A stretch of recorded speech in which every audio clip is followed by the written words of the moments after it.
Kevin Bennett stepped closer to me in the courthouse hallway, close enough that I could smell his expensive cologne, the kind he only wore on days he wanted to feel powerful.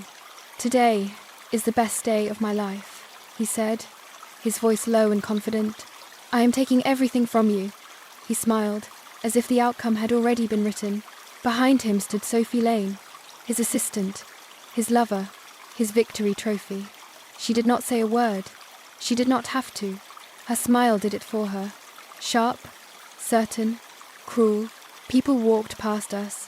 Lawyers, clerks, strangers with their own quiet disasters. No one paid attention to the small war unfolding in that narrow hallway. Kevin straightened his jacket and looked down at me the way a man looks at something already owned. "The condo is mine. The accounts are mine.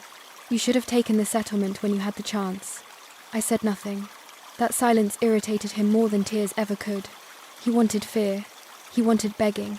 He wanted proof that I was already defeated. Instead, I stood there, calm, hands folded, eyes steady. "You always were quiet, Laura," he continued, almost laughing. "Quiet women lose in court. My lawyer is a shark. Yours looks like he should be retired." Sophie shifted her weight and crossed her arms, flashing the bracelet on her wrist.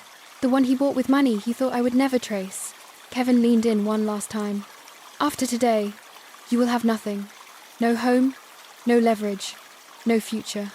That was when my lawyer stepped beside me. Mr. Harold Whitman did not raise his voice. He did not rush. He simply asked me one question. "Did you bring everything we discussed?" I looked at Kevin for the first time and met his eyes. "Yes," I said, "exactly as you asked." Mr. Whitman nodded once.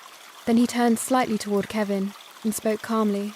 "In that case," he said, "I suggest you prepare yourself. Today will be educational." Kevin laughed. He had no idea the lesson was about to begin. Laura Bennett was never the kind of woman who filled a room with noise. She filled it with order. For most of her life, she worked quietly behind the scenes, making sure numbers lined up, bills were paid, and problems were solved before anyone else even noticed they existed. That was how Kevin had always seen her. Useful, reliable, invisible. When people asked what Laura did, Kevin would usually answer for her. "She works from home. She does some accounting, nothing big." The way he said it made it sound small, unimportant, easy. In reality, Laura handled financial records for 3 small companies, all from a laptop at the dining room table. She was the one who remembered tax deadlines, insurance renewals, and mortgage schedules. She was the reason their life ran smoothly, even when Kevin forgot things. But because she did not wear heels to work or talk loudly about her achievements, Kevin assumed she had none. After their marriage, Laura had put her career on pause to support his. She moved when he needed to relocate. She took on more freelance work so he could chase promotions. She believed in teamwork, even when the work was uneven. Kevin mistook her patience for weakness. At dinner parties, he would joke that he was the provider and Laura was the house manager. People laughed. Laura smiled. No one asked who actually tracked the money or who made sure they stayed out of debt. Quiet people often see the most because they spend more time listening than talking. Laura noticed when Kevin started coming home later. She noticed when expenses went up without explanation. She noticed when affection was replaced by distraction, but she did not accuse. She observed, and in those small, silent observations, the real story of their marriage was already being written. The day everything changed was not dramatic. There was no shouting, no slammed doors. It was a quiet, rainy Tuesday, the kind of day that made the whole apartment feel smaller and heavier. Laura was standing in the bedroom, holding one of Kevin's suit jackets. He had left it draped over a chair, wrinkled and forgotten. She planned to take it to the cleaners, just like she always did. Out of habit, she checked the pockets. Kevin had a way of stuffing important things, everywhere. Business cards, flash drives, receipts. Laura had learned long ago that if she did not check, something important would be lost. Her fingers brushed against a folded piece of thick paper in the inner pocket. At first, she assumed it was another business card. She unfolded it carefully. It was a receipt from a luxury jewelry boutique downtown. The total made her sit down on the edge of the bed. $5,000. The date was yesterday. The time was 2. 30 inches, the afternoon. Yesterday, at 2:30, Kevin had texted her saying he was buried in meetings and would be home late. He had promised they would watch a movie together that night. Instead, he had been buying jewelry. Her heart did not race. Her hands did not shake. What she felt was colder than panic. Laura picked up her phone and opened social media. Kevin had mentioned his new assistant once. Sophie Lane, young, organized, always cheerful. It took less than 2 minutes to find her public profile. The most recent photo showed a perfectly manicured hand holding a glass of champagne inside a luxury car. On her wrist was a gold bracelet with a blue stone. The caption read, "Best night of my life." Laura did not need any more proof. In that quiet bedroom, surrounded by the life she thought she had built, something inside her finally went still. The marriage was over, but the accounting had only just begun. Laura did not cry that night. She did not wake Kevin. She did not throw the receipt at his face or demand an explanation. She did what she had always done when something did not make sense. She opened her laptop. Emotions create noise.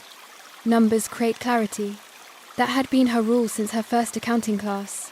She created a new file and named it something only she would ever see: balance.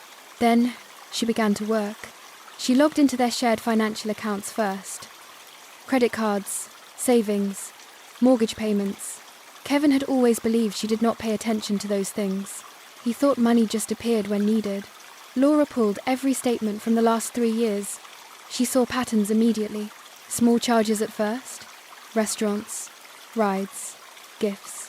Then larger ones, hotel bookings, travel, jewelry, all during the times Kevin said he was out of town for work. The math did not match his salary. Next, she checked her own records. Transfers she had sent Kevin every month to help cover household expenses. In the memo line, she had always written simple notes, like rent or mortgage or utilities. It had never meant much to her at the time. Now, it meant everything. She created tabs, one for income, one for expenses, one for gifts, one for Sophie. Slowly, a picture formed. Not an emotional story, a financial one. Kevin was not just cheating on her, he was financing another life. Every dollar he spent on Sophie came from money Laura had helped earn or carefully saved. Their future was being used to decorate someone else's present. Laura leaned back in her chair and looked at the screen full of numbers. This was not about heartbreak anymore. This was about restitution. For the next several weeks, Laura lived in 2 different worlds, inside the same apartment. In front of Kevin, she was the same quiet wife he had always known. She cooked dinner. She asked how his day went. She nodded when he talked about meetings and travel plans. She even smiled when he pretended to care. Kevin never noticed anything was wrong. In his mind, Laura was exactly where he had left her in the background. But when he left for work or fell asleep beside her, Laura became someone else. She turned the small storage room off the kitchen into a private office. That was where she spread out bank statements, receipts, and spreadsheets. That was where she followed the trail of money Kevin had never bothered to hide properly. The condo was the first thing she checked. Years earlier, Laura had received a large inheritance from her grandmother. Kevin had convinced her to put it toward their down payment. He told her it was easier if it went through his account. She had trusted him. Now, she traced every dollar. The money had come from her inheritance. It went to Kevin's account, then straight to the developer. The amount matched exactly. Not a cent of it had come from Kevin. The mortgage was no different. Every month, Laura transferred the payment to Kevin so he could press the final button himself. She thought she was supporting his pride. In reality, she was building her own proof. Next came the spending. Flights, hotels, jewelry, restaurants, all for Sophie, all paid with family money. Then Laura saw something that made her blood run cold. Large transfers to betting sites, thousands at a time, always after Kevin got a bonus or closed a deal. He was not just careless, he was reckless. By the end of the month, Laura had something far more powerful than anger. She had evidence, and Kevin had no idea the clock was already running out. Laura did not choose the first lawyer she found. She chose the one who understood strategy. A colleague from her old firm gave her a name, Harold Whitman, an older man, quiet, precise, known for never taking cases he could not win. His office was small and lined with heavy books. There were no motivational posters or fake smiles, just shelves of law and the smell of old paper. Laura placed her folder on his desk and began to speak. She did not cry. She did not complain. She told him what happened the way she would explain a financial report. Step by step, dollar by dollar. Whitman listened without interrupting. When she finished, he opened the folder and started reading. Minutes passed in silence. He turned pages, studied numbers, compared dates. Finally, he looked up. "You did not come here for sympathy," he said. "You came here to finish something." Laura nodded. He closed the folder slowly. "You have enough here to walk away with everything that is rightfully yours. Possibly more, but only if we do this correctly." "What do we do?" Laura asked. "We let him think he has already won," Whitman replied. "We let him talk. We let him show who he really is. And when the time is right, we place the truth in front of the court." Laura felt something she had not felt in weeks. Control. For the first time since the receipt, the future no longer looked dark. It looked precise. Kevin arrived at the courthouse as if he were walking into a celebration instead of a divorce hearing. His suit was tailored. His hair was perfect. He wore the confident smile of a man who believed the story would end exactly the way he wanted. At his side was Sophie Lane, dressed too boldly for a courtroom, but just right for someone who wanted to be seen. They looked like a couple stepping into a future they believed was already secured. Laura and Harold Whitman were already seated when Kevin entered. He barely glanced at Laura. In his mind, she was no longer important. "Kevin is less than Unc, is greater than's lawyer," spoke first. He was loud, polished, certain. He described Kevin as the provider, the successful one, the man who paid for everything. He painted Laura as a woman who stayed home and benefited from Kevin's work. Laura did not react. Kevin sat back in his chair and nodded along. He believed every word. Sophie sat in the hallway, flipping through her phone, already imagining which furniture would go in the condo. The judge listened quietly. Then Harold Whitman stood. He did not rush. He did not raise his voice. He simply opened Laura's folder. "Your Honor," he said, "this case is not about emotion. It is about records." He began with the condo. He showed the inheritance Laura received, the exact amount, the date, the transfer into Kevin's account, the payment to the developer. Kevin shifted in his seat. Whitman then showed the monthly transfers, every mortgage payment coming from Laura's account before Kevin made the official payment. Kevin's lawyer tried to interrupt. Whitman did not stop. Then came the spending. Flights, hotels, jewelry, all for Sophie. All paid with family money. Kevin's face lost its color. Finally, Whitman turned to the gambling. Thousands of dollars at a time. Money that should have gone to the household. Gone. The courtroom was silent now. Kevin no longer looked confident. He looked trapped. And for the first time in months, Laura knew he was finally seeing the truth. He was not in control anymore. Harold Whitman let the silence stretch before continuing. In a courtroom, quiet can be louder than any argument. "Your Honor," he said, "what you are seeing is not just irresponsible spending. It is a pattern of financial abuse and dissipation of marital assets." He handed the judge a thick stack of documents. These records show that Kevin Bennett used joint funds to finance gambling and an extramarital relationship while presenting himself as the sole provider. Kevin is less than Unc, is greater than's lawyer, was now flipping through his papers. His confidence gone. There was nothing there that could compete with bank statements and transaction histories. Whitman moved slowly, carefully, as if placing each piece on a chessboard. Here are the transfers to offshore betting accounts. Each one lines up with Kevin's bonus payments. This was not entertainment. This was compulsion. Kevin tried to speak, but the judge raised a hand. Then Whitman held up the jewelry receipt. $5,000 for a bracelet. Purchased during a workday, given not to his wife, but to Miss Sophie Lane. He placed a printed photo on the table. This is that same bracelet on Sophie's wrist, posted on social media, the very night it was purchased. Kevin's shoulders slumped. And finally, Whitman said, "There is the matter of income." Laura Bennett, as an accountant, reviewed Kevin's work-related deposits and compared them to his reported salary. The numbers did not match. Whitman passed more pages to the judge. These show payments routed through third-party accounts that were never reported. Funds that were not taxed. Funds that went directly into Kevin's personal use. Kevin's lawyer sat down heavily. "We are not here to pursue criminal charges," Whitman said. "But this court must understand that Kevin's claimed income is not only exaggerated, but partly illegal." Kevin stared at Laura across the room. He had thought her quiet meant ignorance. He had been wrong. The judge removed her glasses and studied the documents. When she looked back up, her expression had changed. "Mr. Bennett," she said, "you have presented yourself as the victim in this marriage. The records tell a very different story." Kevin swallowed. "The court will take a brief recess," the judge continued. "When we return, I will issue a ruling." As everyone stood, Kevin finally turned to Laura. "What did you do?" he whispered. Laura closed her folder and met his eyes calmly. "I did the accounting," she said. "Nothing more, nothing less." When the judge returned, the room felt smaller. The air was heavy with expectation.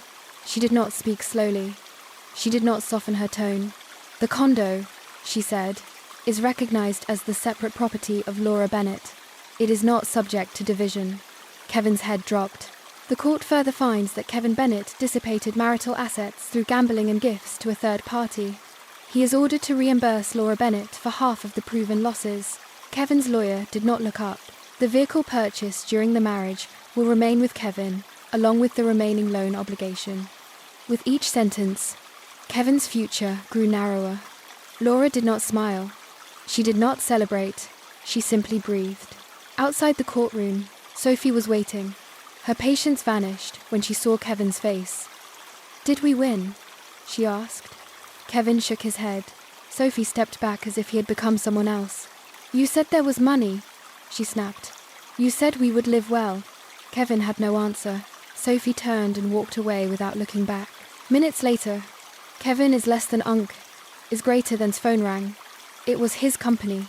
The investigation Laura had set in motion had already begun. By the time Kevin left the courthouse, he no longer had a job, a home, or a future he recognized. Laura walked past him without stopping. Some endings do not need words. Laura stepped outside into the cool air and felt something she had not felt in a long time. Lightness. The sky was grey, but for the first time, it did not feel heavy. It felt open. Harold Whitman shook her hand at the courthouse steps. "You handled yourself well," he said. "Most people let emotion ruin their case. You let truth do the work." Laura smiled. "Numbers never lie," she replied. She walked to her car alone. Not lonely. The condo was hers. The silence waiting inside it was hers. The future was hers. Kevin had wanted freedom without responsibility. He got it. Laura had wanted fairness. She earned it. This is what revenge really looks like. Not shouting, not destruction, but patience, preparation, and the courage to let the truth speak when it matters most. If this story resonated with you, take a moment to like and share it. Someone out there may need to hear that quiet strength still wins. Tell me in the comments where you are watching from. I read every message. And if you want more stories about people who took their power back, subscribe to The Art of Revenge. Because sometimes the strongest move is not fighting louder. It is staying calm until the final balance is settled.